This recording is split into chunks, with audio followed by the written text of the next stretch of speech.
Защитени зони в района на Никополското плато и долното течение на Осъм. В района на Никополско плато и долното течение на Осъм попадат 4 защитени зони, включени в екологичната мрежа Натура 2000. Това са защитени зони Никополско плато и обнова Карамандол по директивата за местообитанията и защитени зони Никополско плато и обнова по директивата за птиците. Защитената от двете директиви зона Никополско плато представлява плато с карстов характер.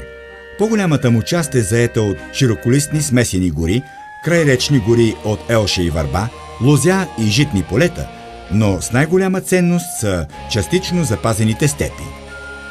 Периферните ивици на платото и трудно достъпните стръмни дерета осигуряват добри и безопасни местообитания за размножаване на много птици.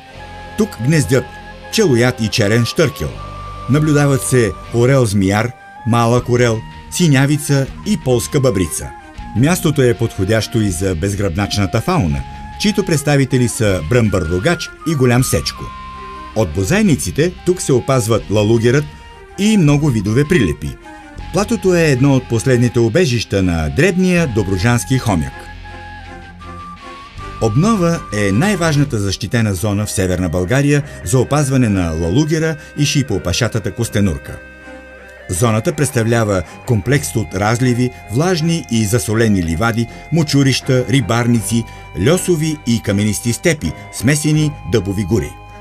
Това са предпочитани местообитания на множество птици, като белобуза рибарка, земеродно рибарче, бял и черен щъркел, синявица, малък воден бик, малък креслив орел. Основните заплахи тук са разораването на степите и разрушаването им от кариери, западането на пашата и бракониерството. Има възможности за възстановяване на старите корита на река Осъм, което би довело до значим природозащитен ефект.